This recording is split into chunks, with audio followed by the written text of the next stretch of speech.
envoy for the Marshall Islands, a country between Hawaii and the Philippines that's made up of 1,200 tiny little islands with 50,000 people.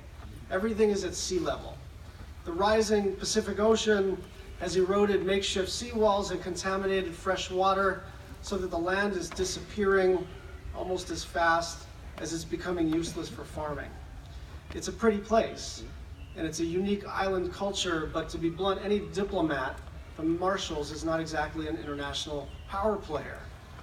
Tony DeBrum once told the Environment Minister of India that climate change was going to sink the Marshalls into the ocean. And the Indian minister responded by saying, so what? But even without raw power, even with other larger countries showing him disrespect, he would not be deterred. He remained committed to saving his country from climate change. And he did what he could with what he had.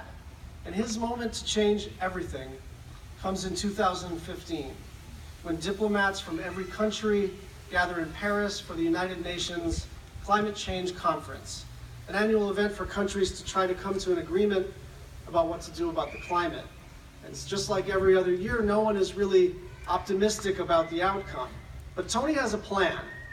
At the start of the conference, he puts together a dinner for negotiators from several different countries, and that dinner becomes the first unofficial meeting of what he calls the High Ambition Coalition, a group of countries committed to a highly ambitious agreement on climate. And their message is very simple. We have to do more or we will perish.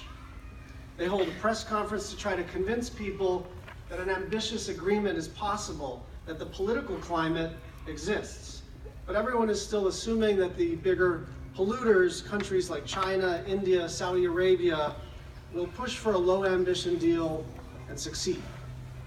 At the second to the last big session of the conference, Tony gathers all of the members of the High Ambition Coalition, and this has grown from just a handful to many, many countries, and marches them into the negotiating room. Imagine these diplomats from nearly 100 countries marching together into a conference center in unity to do the right thing on climate. They are way out on a limb. They have no idea if it's going to succeed. But lacking raw economic or political power, they do what they can, and it works. It creates a moment when people start to believe that this thing is really possible, that we can make the kind of climate deal that will enable these island nations to survive. Up until the last moment of that conference, people felt that it could go either way. But when the gavel came down at the end of the Paris meeting, 195 countries had committed for the first time to lower greenhouse gas emissions and fight climate change. This was the biggest climate agreement in the history of the world. It was the deal that Tony had hoped for, all because he did what he could with what he had, all because one man without power or pedigree did not assume that someone else would save his home. So a year after the Paris Agreement, a woman from my home state was shocked and angry when Donald Trump won the election. Teresa Shook, a grandmother and retired attorney living in Hana, Maui, decided that she was going to do what she could with what she had. So she went onto Facebook and suggested that women march on Washington, D.C.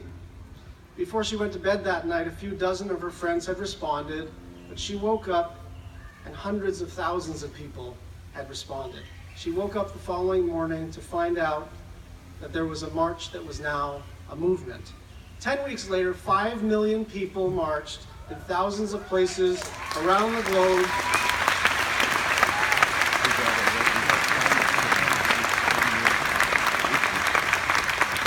And the resistance was born because Teresa Shook did what she could with what she had. Since inauguration, I've been thinking a lot about something that Ben Franklin once said. He was leaving a meeting about the future of the United States, and he was asked, Dr. Franklin, do we have a republic or a monarchy? And he answered, a republic, if you can keep it. Ben Franklin's challenge is all too relevant today. Can we keep our republic? Can we save our planet? Can we build a more just, more free society? Well, the answer actually depends, and it depends on all of you. Now, I remember my graduation. I was interested in service, but I had this sense, or maybe it was a hope, that people older, wiser, smarter, more powerful than me were sort of taking care of the big stuff. This is a myth. That wasn't supposed to be a laugh line, but it is a myth that relieves us of the responsibility to be equal to the moment. It is a myth that relieves us of the responsibility to reach our potential. It's a myth that misunderstands how history is made. It's a myth that comes from Hollywood with heroes and villains that are literally larger than life. But it is a myth that you must kill. There is no one older, wiser, smarter, more powerful than you figuring these questions out. The future is on you. The world needs you to do what you can with what you've got. You are graduating in a unique time in the history of the world. I'm in my 5th decade on the planet, and I promise you this is not normal. The climate is imperiled. The American experiment is being tested again. Society is frayed. Trust in institutions is low. Trust in each other is low. And so we need your courage and your talent to meet the challenges of our time. And make no mistake, it is always the new generation. It is always young people meeting the test of their era. They were the ones who fought Nazism in World War II, who battled for civil rights, who battled for women's rights, who stopped the Vietnam War. At the end of the Paris climate meetings, every country had the opportunity to give a closing statement. And you might think that Tony de Broom would have been justified in taking a victory lap for himself and for the Marshall Islands. But he handed the microphone to an 18-year-old woman from the Marshall Islands named Selena Leem. She traveled 8,500 miles to tell this room full of powerful people how important this agreement was to her country and to its future. And she ends by saying that she hopes that the agreement is a turning point. And if the Paris Agreement stands, and I believe that it will, then she's right. The agreement will be history defining. Now, our country is yet at another turning point. And the question you face today is, are you going to be a part of it? Are you ready to do what you can with what you've got? Well, I'm hoping I can help you to answer that question. And I've got good news and bad news depending on your perspective. The good news is that you now have a degree, or almost, from one of the best colleges in the country. And as part of the Pomona family, you are an elite company. Look at Sarah Elgin. She's opened doors so that students can be part of scientific discovery. Look at the Sontags, the 2 people who have built a place where students from all 5 colleges can make things happen, where they can innovate and collaborate. Look at Gay Payton, who has helped the world to make progress on some of the most difficult issues known to humanity: systematic rape, sexual slavery, apartheid. There is a long list of Pomona people who have blazed trails, opened doors, and made discoveries. They can serve as role models and mentors as you go forward. So that's the good news. The bad news, and again, it depends on your perspective, is that they call it commencement for a reason. Today is the beginning.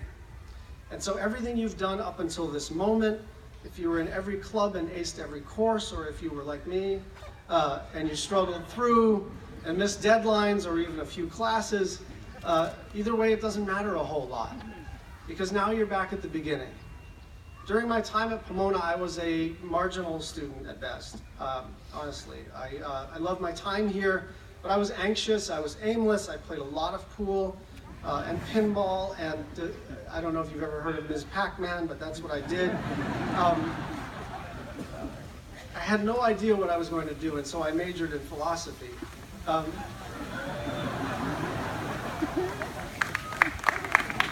it was my, look at that crowd.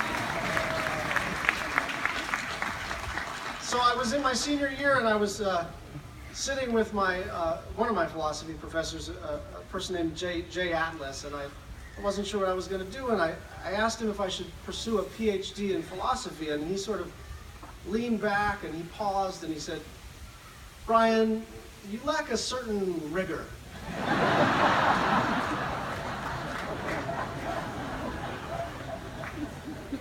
So I still remember Professor Erickson's comments on the last paper that I ever turned into him, and it read, "Brian, we both know that you are better than this, and that is what matters."